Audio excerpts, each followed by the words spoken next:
Welcome back. Now, General Aronda Nyakairima, the longest-serving Chief of Defence Forces, slipped away on a flight from South Korea to Dubai this morning. He was found dead, but the cause remains unknown as an autopsy is yet to be carried out. A career soldier who joined the NRA in 1982 after leaving university, he embraced the lofty ideals of guerrilla warfare in the Luero jungles. When the NRA captured power in 1986, General Aronda served in various capacities before he was appointed the Chief of Defence Forces in 2003. In 2013, he was relieved of his coveted position and appointed Internal Affairs Minister. But as the longest-serving Army commander, he left behind a professional army, eliminated infighting, and gave the UPDF a pan-Africanist look.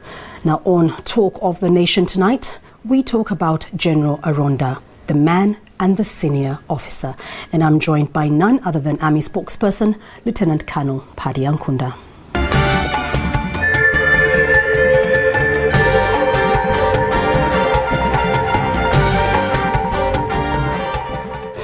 Lieutenant Colonel Paddy Ankunda. Yes, Rukh-Shana. It is indeed a great day for this nation. A very sad day. Now, I don't even know where to start. We've had tits and bits about General Aronda's death. And Ugandans would like to know, in as much as you know, what exactly happened? What can you tell us for now? Rukh-Shana, it is still sketchy.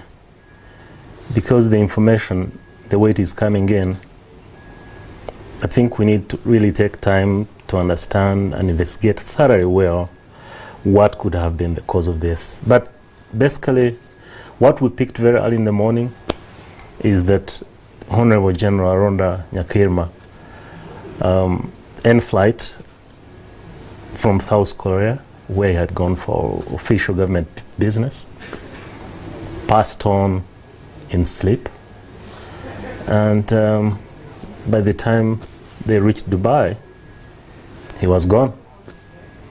And since morning we've been grappling with the bad news, and government has responded quite quickly and quite appropriately to get the right things done. And we're moving on with the process of bringing back the body for burial. It will take a while to sink in, but the general served in many capacities. There was the military intelligence, there was the mechanized battalion, he was the commander of the Iron Fist, and finally as Chief of Defence Forces. How would you describe General Aronda, the officer? Well,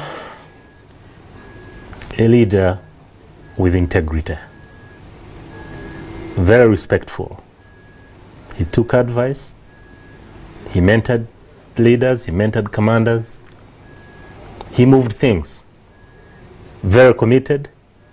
He put in his effort. He never shied away from saying the truth, as long as that could change the institution for the better. For some of us who worked with him all these years, we have known him as a man who gets things done. He doesn't talk a lot, he doesn't say much, but when it comes to action, he gets things done.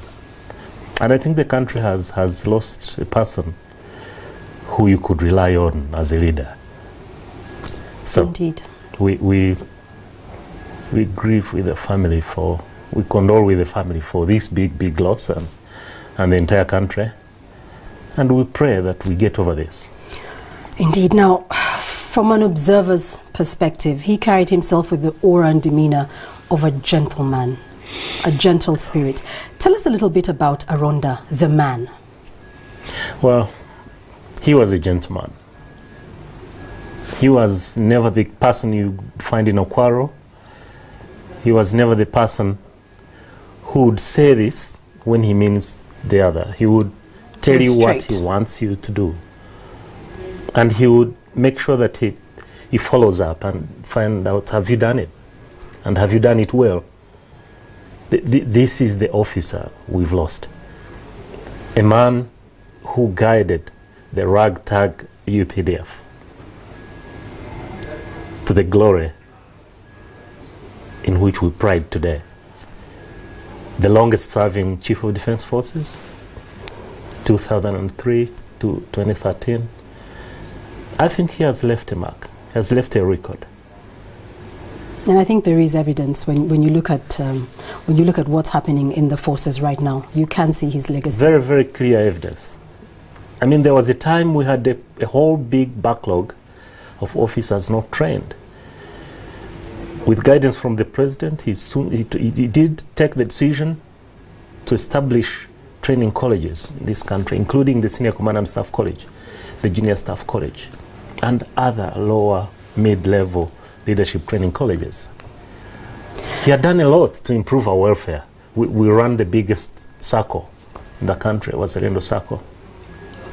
You know, he did all sorts of things to get the UPDF where it is, and we pride in him, and he will live. He's just gone, but he will live.